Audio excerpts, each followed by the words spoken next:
तो अपना पैसे के लिए लाइन में खड़े रहे और जो बेईमान है वो बैंक के पीछे के दरवाजे से पैसे ले जाए।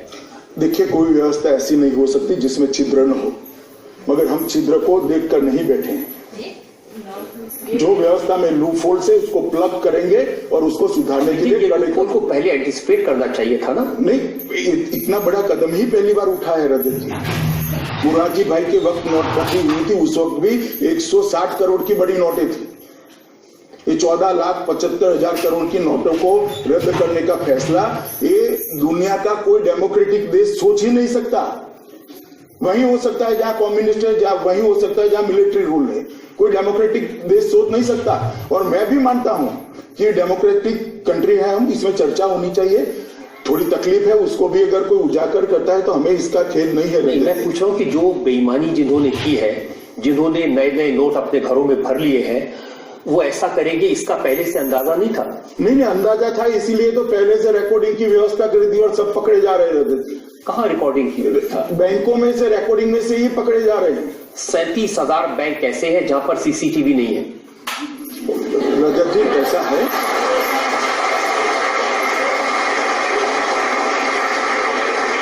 रजत जी ऐसा है, जहां सीसीटीवी नहीं है वहां पर भी पकड़ने के पूरे इंतजाम किए हैं। रिजर्व बैंक ने पहले से ही आपके पास कितने पुराने नोट थे, नए नोट थे, इसका वही खाता हर बैंक से 7 तारीख को ही मंगाया है। दूसरी बात, नए नोट जितने गए हैं उसका वही खाता तैयार है कि किस बैंक में कितने गए। थोड़ा बहुत नीचे ऊपर करा होगा, उसका भी जवाब लेकर क्रॉस वेरिफिकेशन होगा। रजत जी, कोई नहीं बचेगा, आप मेरी बात मानकर चलिएगा। बचना भी नहीं, मैं चाहता हूं आपकी बात मानना, लेकिन जो मेरे डाउट्स है वो तो मैं आपको जरूर पूछिए। अच्छा, ये क्लैरिफाई हो रहा है जी, और कोई बचेगा भी नहीं। और अभी जो लोग पकड़े गए हैं, मैं मानता हूं रजत जी कि security agencies, CBI, ED, income tax, इन लोगों ने बहुत अच्छे से विगत 6-7 दिनों में कार्यवाही की है और बहुत अच्छे इसके नतीजे भी मिले हैं और इन्वेस्टिगेशन बहुत जल्दी मूल तक पहुंच जाए। नॉर्मल टाइम्स में इनकम टैक्स डिपार्टमेंट 3,20,000 अकाउंट्स की स्क्रूटनी करता है, इनके केसेस होते हैं। अगर 40 करोड़ बैंक अकाउंट की जांच करनी है, 1% भी हुआ तो 40 लाख अकाउंट हुए। इनकी स्क्रूटनी के लिए सिर्फ 4,000 अफसर है, कई साल लग जाएंगे। रजत जी, कई प्रकार की व्यवस्थाएं होती है। अब ऐसा समय नहीं है कि व्यक्तियों के आधार पर ही काम होता है। कई प्रकार की बातों में मीन निकल जाएगा, इतने से ज्यादा किसने भरा, अगले रिटर्न से कितना उसका इनकम ज्यादा आया है, बहुत सारे प्रकार होते हैं। आप इतनी चिंता मत करिए, सब हो गया। और हम कहाँ भागने वाले हैं, मैं आऊंगा ना फिर से जवाब देने के लिए। आप 4 महीने बाद बता दीजिएगा, मैं आ जाऊंगा फिर से जो हिसाब देने। मैं सोच रहा था 50 दिन बाद आएंगे आप। नहीं, देखिए 50 दिन के बाद भी आ सकता हूं, मगर 4 महीने के बाद मैं जब आऊंगा तो प्रधानमंत्री जी ने इसमें से जो कर आएगा उसके माध्यम से युवाओं के लिए, गरीब के लिए, गांव के लिए, किसान के लिए, दलित के लिए, पिछड़े के लिए, आदिवासी के लिए जो योजनाएं बनानी है, प्रधानमंत्री गरीब कल्याण योजना का जो उन्होंने घोषणा किया है उसका खाका लेकर आऊं। फैसला जल्दबाजी में किया गया। अमित जी, हम सब इस फैसले के पक्ष में हैं। अच्छा फैसला है, देश के लिए बहुत लाभ इसका होगा, लेकिन जिस तरह से इंप्लीमेंट हुआ, जब उसको देखते हैं और ऐसा लगता है कि पहले से तैयारी नहीं थी। तैयारी से आपका मतलब कम लोगों को सूचना थी इससे है या तैयारी से? नहीं, जो प्रॉब्लम का आज हम देख रहे हैं, बैंकों के पास प्रॉपर पैसा पहुंचे, एटीएम को कैलिब्रेट किया जाए। मैं आपको बताता हूँ, 500 और 1000 की नोट का जो साइज था, मतलब वॉल्यूम था, वो बहुत बड़ा था। ये पूरी 500 और 1000 की नोटों को रिप्लेस करने वाली करेंसी छापकर ये रद्द करना वो नामुमकिन है, बात गोपनीय नहीं रह सकती। और रजत जी, अगर ये बात पहले से डिक्लेयर हो जाती है तो इस बात का कोई महत्व ही नहीं रहता है। सरकार ने ठीक तैयारी कर किया है और इसीलिए 8 तारीख की रात को ही इसको बताया गया था कि भाई करीब करीब 2 महीना 50 दिन 60 दिन 50 दिन इसकी परेशानी होगी, वो पहले से ही बता दिया गया था और ये कल्पना भी थी, कोई बात ऐसी नहीं हुई। क्या तैयारी की गई थी? अब तैयारी मैं यहाँ नहीं कह सकता कौन सी फाइल कहाँ चली, कहाँ नोट छपे, क्या चले, और मैं सरकार का हिस्सा भी नहीं हूँ, मगर मैं इतना कहता हूँ कि सरकार ने बहुत गंभीरता से ऐसा कुछ नहीं हुआ जो कल्पना में नहीं था। सबको वो परेशानी नहीं हो रही ऐसा मैं नहीं कह रहा। आरबीआई ने जितने प्रॉमिस किया था उतने ही नोट छापे।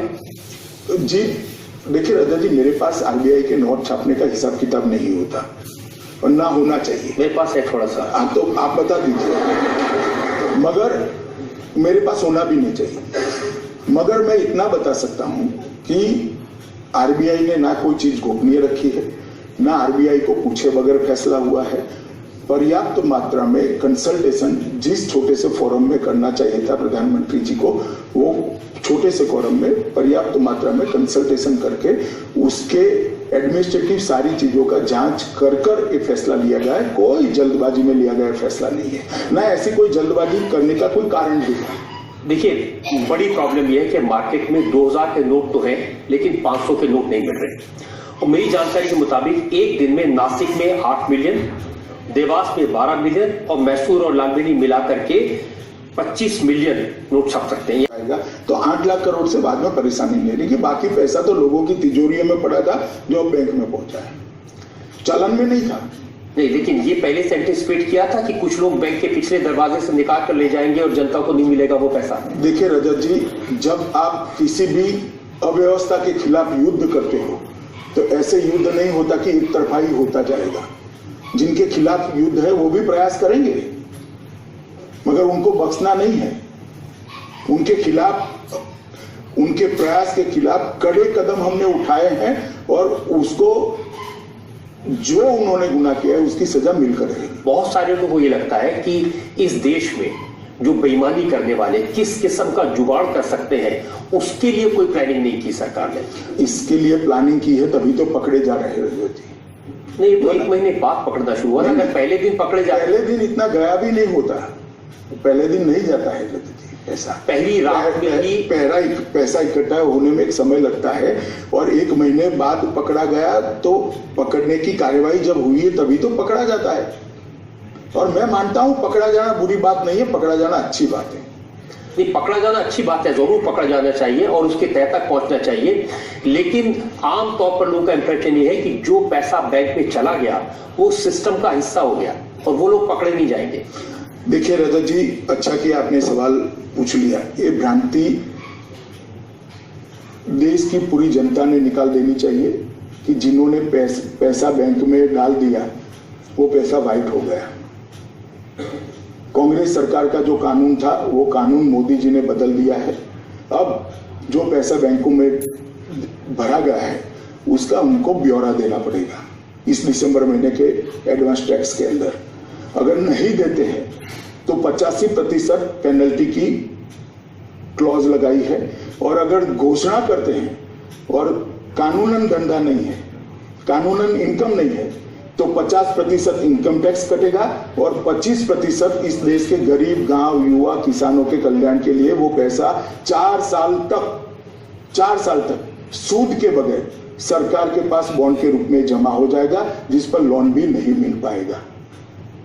और ये भ्रांति रजत जी आप भी निकाल दीजिए और आपके माध्यम से मैं देश के सभी दर्शकों को भी कहना चाहता हूं कि ये भ्रांति दिमाग में से सब लोग निकाल दे कि पैसा भरने से वाइट हो गया है।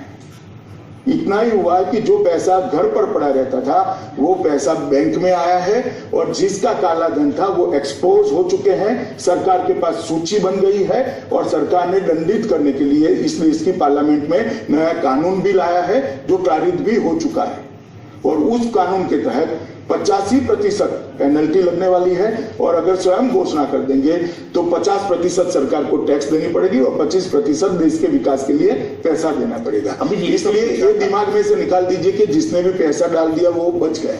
पैसा डालने वाले इतने चालाक और इतने उस्ताद होते हैं कि उनको पकड़ना इतना आसान नहीं होगा। सरकार भी इसके रास्ते जानती है रजत जी, आप डाल कर देख लीजिए, आपको मालूम पड़ेगा। और बाद में अच्छे से अच्छा लॉयर और सीए भी रखी। मुझे तो आपसे उधार लेके डालना पड़ेगा, मेरे पास तो है। मेरे पास तो है तो चेक मिले।